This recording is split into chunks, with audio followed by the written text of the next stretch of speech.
Hello friends, it's me, Brittany. I'm thinking of all of you during this unusual time in our lives right now. And I decided I would make a little video to support everyone I care about and also maybe people I don't even know as we deal with this strange time of social distancing, self-isolation, and dealing with this coronavirus outbreak. Since I first heard about having to self-isolate and what we've been asked to do, I've looked at this time really as an interesting opportunity. And that may not be the perspective many people have, but it is a very curious time. For me personally, I've been through multiple crises and traumas in my life. And I think through all of those experiences, I've gained a certain amount of insight that's been really helpful to me, that's allowed me to be resilient. And I've had a lot of conversations with friends and people I care about and people who are really struggling right now. And I know I am putting all of my effort into staying buoyant, staying uplifted, feeling alive. And I wanted to share some of these strategies with you in the hope that you would find it supportive. There's actually 12 things, 12 tips, I guess, that I've come up with that have all been very powerful for me. So if you care to join me for this little video, I would love to be a source of support to you. So the first thing I wanted to share with you, many people have heard this strategy, many people know it, we don't always practice it. Deep breathing.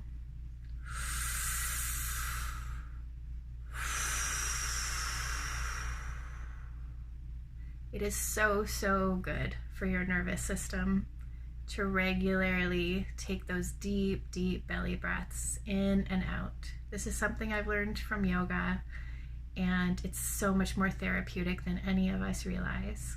Take a moment now. Take a deep breath.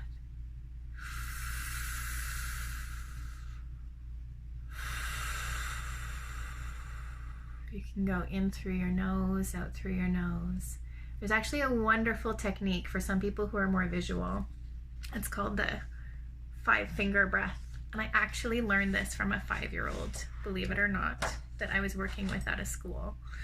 And the breathing goes like this. And this is a really good one to just give you hands-on memory. So you breathe in and out and follow your fingers.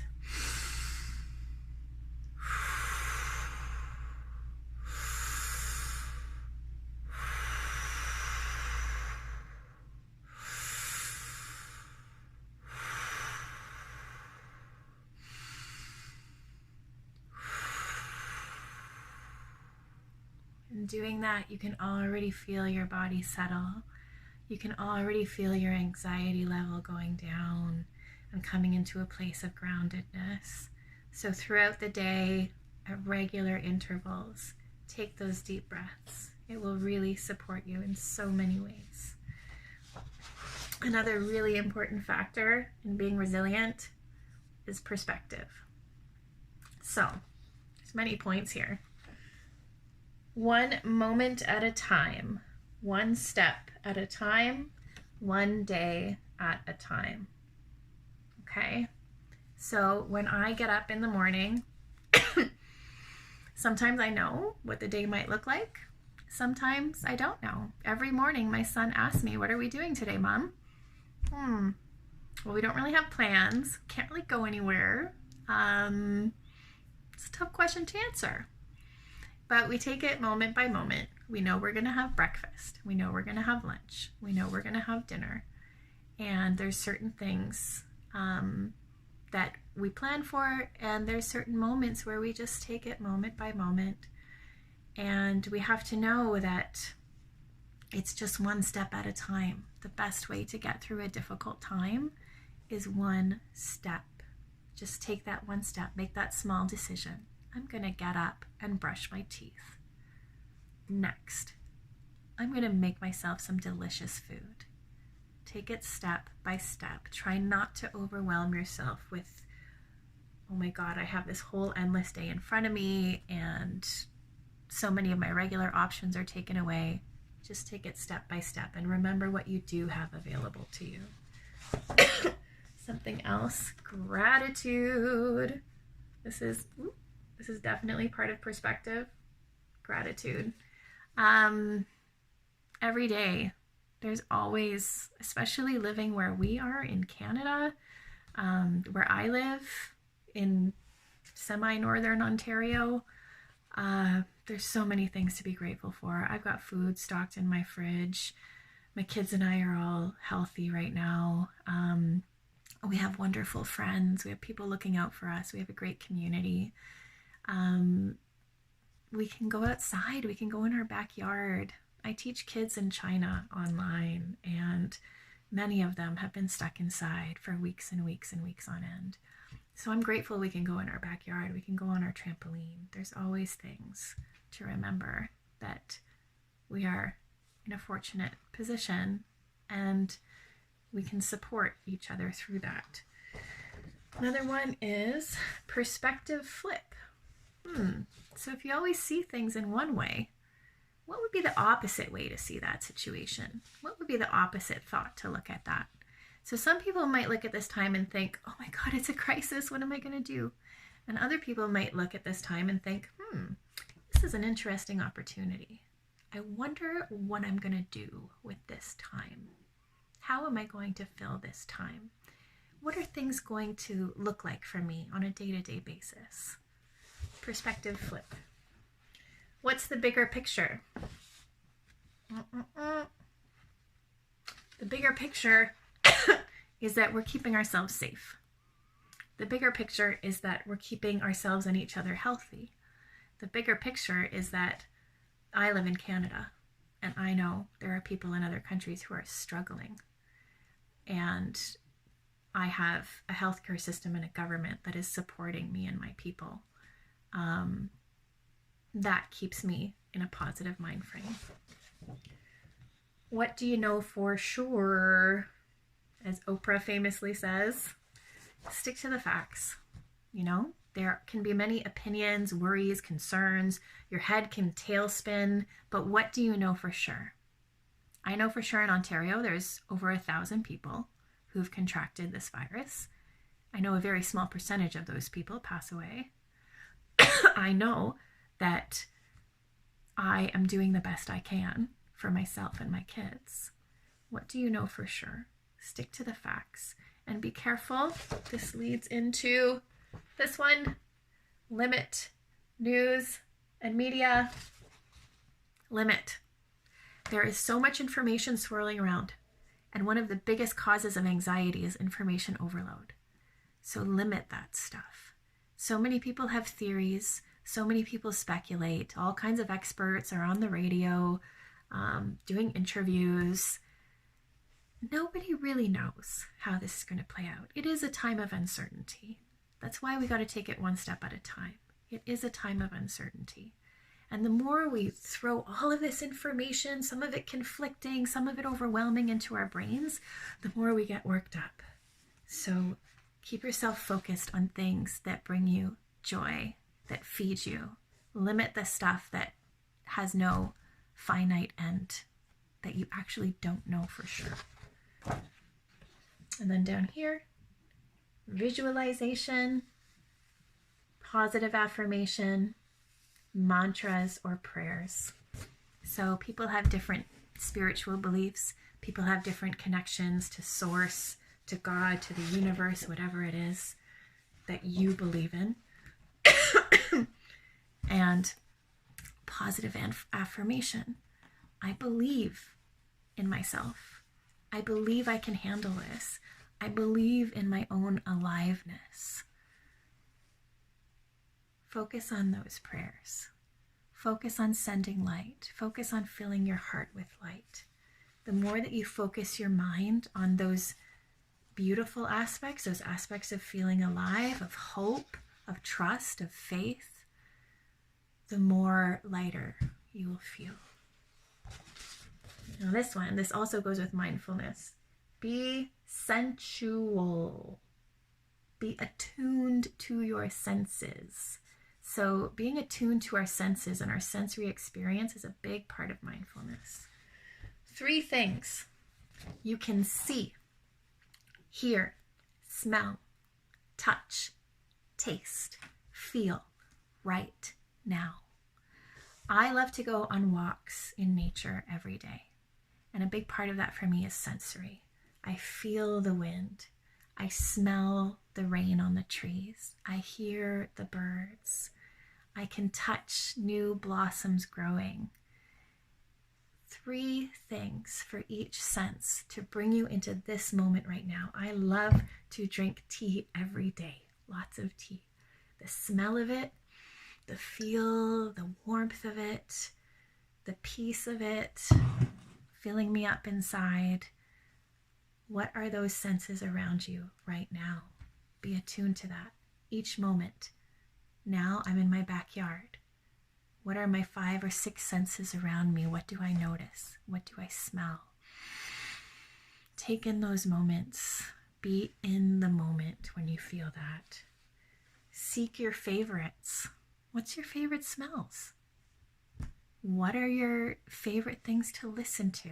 I have been listening to music like crazy during this time. I've been seeking new playlists. I've been finding new music that I love. I've been dancing every day. What are your favorites? Seek those things. Those are comforts for you. What pleases you? What sensual experience brings you peace, joy, comfort? A lot of people are cooking and baking right now. And I think that's bringing a lot of comfort. That's a great example. Take care of yourself. Take care of your health. For me, it's natural remedies. So things like taking your vitamins, taking echinacea, keeping your immune system strong, bone broth soup, onions, garlic, ginger. Those are all really great ingredients to keep you healthy and strong. Having tea, having water with lemon and honey, also really good, also recommended by a lot of health experts. For me, I use a lot of essential oils. I believe strongly in them. I have a concoction that I put together, and I got to tell you, like, as soon as my kids get any kind of symptoms, I give them those oils, and it either lessens the degree of what they struggle with or the symptoms go away. It's pretty phenomenal. Turmeric, cumin, those are great ingredients for health. Sunshine, fresh air cannot be overstated. Getting outside every day, absolutely critical. And sleep. Gosh, we've never had so much time to be able to actually sleep and rest and take naps. Sleep is so underrated in our culture, and it's one of the best healing things we can do for ourselves to stay healthy. Next one, nurturing yourself. So here, what do you need in this moment? What do you need right now? I'm hungry. I need to eat something. Ooh, I feel tight. I need to take a deep breath. I feel lonely. I need to call a friend. Tune into yourself. Tune into your heart. What do you need in this moment? Definitely take care of the survival needs first. Eating, sleeping, taking a shower. And then what do you need beyond that? What brings you joy? So when I went through a big crisis with my youngest son, and he had to fight for his life, I was in survival mode for a long time. And when I started to come out of survival mode and realize I could start living again, I could start breathing again, what I realized is I had lost my joy. And there was a numbness and an emptiness. And so I spent the next several months to a year trying to remember and getting reconnected with what brings me joy. It can be the smallest thing. It can be jumping on your trampoline. It can be singing at the top of your lungs. It can be dancing in your kitchen every day. What brings you joy? Ask yourself that on a regular basis and make sure that you cultivate that every day, as many moments as you can. Take care of your critical needs first. Okay, so that's survival needs. Do you need to reach for comfort or joy? Do you need to call a friend? Do you need them to support you with what you're feeling right now? Or do you need to get some energy boost? Do you need to uplift yourself? Do you need to seek some joyful experience? Maybe it's something you used to always do when you were a kid.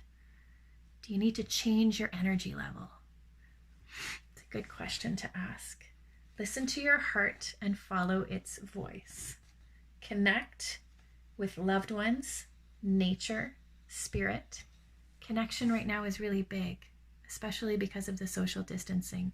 We have to find other ways to connect with people and feel close. So seek out those ways that you can feel close. Pursue hobbies, passions. Try something new.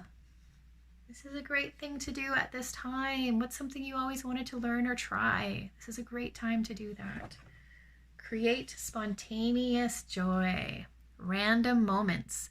For my kids and I will take my speaker and my tunes in the backyard. I will play it super loud and we will bounce and dance on that trampoline and dance in the backyard. Spontaneous moments can be so therapeutic. Exercise, sing, dance, feel alive. Exercise in any form you can. For me, singing and dancing raises my vibration every time. Feel all the feelings. It's okay to grieve. It's okay to grieve. It's okay to be worried, to feel sad. Let yourself feel the feelings. Let them come out. Let them be processed through your physical body, through your energetic body, through your emotional body. Let those feelings come out. If you hold them in, if you tighten them up all around a ball of worry, your body will tense. Your mind will get overwhelmed. Allow yourself to feel it. Feelings are motion related, right? Emotions. They need to be felt. They need to move through you. And then you let them go and new sensations will come in. There's a release that comes with letting go that's super important. Now, I had to learn this the hard way. Lean on others, ask for help. When I went through crises with my kids, I absolutely had to seek my village. And there have been so many people who just stepped up to the plate, even without me asking anything. And then when I was on my own with my children and they were physically, medically vulnerable, I needed to ask. I needed to talk and find resources. There is nothing wrong with asking. We are human, we are fragile, we depend on each other, we need each other. Family, friends, even strangers get a sense of fulfillment when they help us. We feel good when we help others. It gives us a sense of control over challenging circumstances. It's okay to ask for help. Other people feel good helping us. It gives them a sense of control over an uncertain situation. I can make you soup. I can bring you a bottle of wine. Sure, I can do this errand for you. It allows them to feel empowered that they can actually take some kind of action in this situation.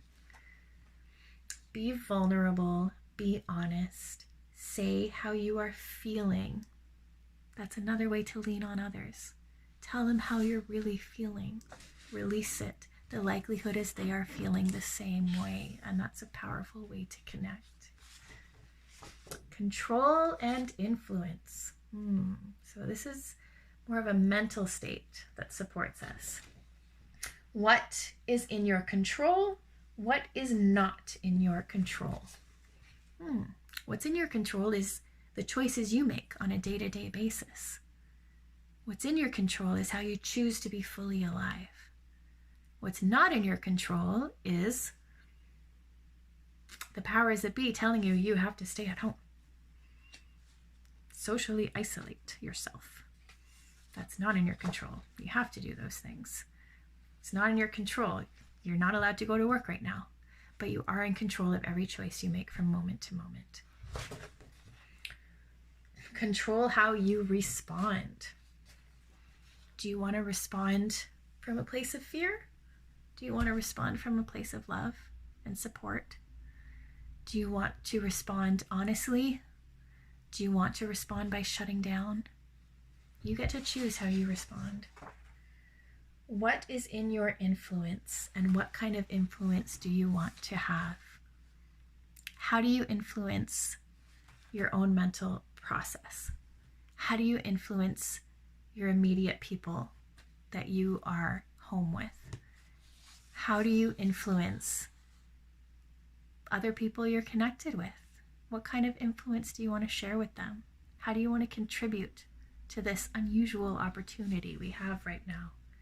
And what are you willing to learn from this? It's a big one. What are you willing to learn? This one, so important. Find the humor. We have to laugh. We must laugh. I've seen so many hilarious posts on Facebook. Even the sign that I saw in Clarksburg the other day, where it said, we have this great opportunity in human history to just sit in front of the TV and do nothing. Let's do it. Let's save the human race by doing nothing. P.S. Afternoon naps are back. Yeah. We have to find the humor. It's one of the best ways to get through any crisis or tough situation. It's such a great release of pent-up energy. It's such a great way to flow and not feel stuck. Share those jokes, share those gifts, share silliness, do all of it. Be curious. Curiosity is the antidote to fear. Did you realize that? Curiosity is the antidote to fear. It's questions like, I wonder if, what if this isn't really a crisis, but I might come out of this stronger and braver, more open, with better choices for myself. I wonder what this opportunity has to teach me. Look for connections. Why? Deeper meanings. What do you wonder about? What options are available to me? Gosh, I could sit in my pajamas every day and binge watch Netflix, which if that's the best way that you feel comfortable coping, go for it. Or what other options are available to me? What could I do today that I didn't do yesterday? What can I do for myself or somebody else today that would bring them joy or comfort or hope? What are the alternatives? So there's the stuck way that we always end up in these patterns and habits. But what's the alternative to making that same choice? What else is open to me? See everything with fresh eyes. So, for me, I studied clowning, and one of the best things about clowning is you learn to be exceptionally curious, and you learn to see everything as if you've never seen it before, as if you're seeing it for the first time. And that kind of perspective brings so much creativity and brings so much open-mindedness. So I challenge you on that one. Fall in love with someone or something. Do you think you can handle falling in love right now? That's a challenge that I dare you.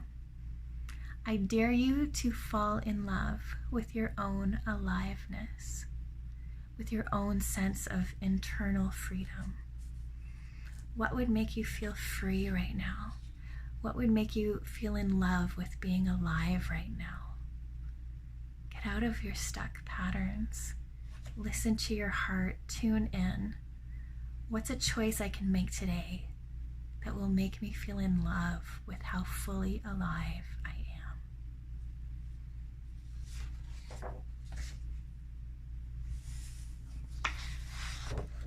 Be amazed by your own resilience. You can do this. We can do this. We will get through it. This is a temporary state. This too shall pass. One of my favorite sayings. This too shall pass. We don't know how long this time is going to be, but it's not going to be forever. We will manage, we will cope, we will adapt. We can do this. We are brave and strong, and we can empower ourselves through our choices, moving towards aliveness. And each time we do that, each time we take a positive step, each time we take a brave step, celebrate it. Celebrate it. Connect with other friends or family online. Have a party online. Get dressed up. Play your music super loud. Celebrate your own resilience. Celebrate the small moments. So many big gatherings and ways we usually celebrate things have been taken away. Find other ways to celebrate. Each moment, a special occasion, whatever it is, find creative, new, alternative ways to celebrate you being a survivor, you bringing something beautiful and joyful and powerful to this world. Feel all the feelings. Release them and let your aliveness flow back in. If there's any other way I can support anyone who's sat through this entire video, I'm just a message or a phone call away. I love you all, and one thing I've really appreciated, especially recently during this time, is connecting and having so many phenomenal conversations with people that I love and people who bring me great insights, friends, family, who remind me that we've got each other's backs. If we're just honest and we share the struggle and we share the celebratory moments, we will get through this stronger and braver and more loving than maybe what existed before. I love you all. Thanks for being here.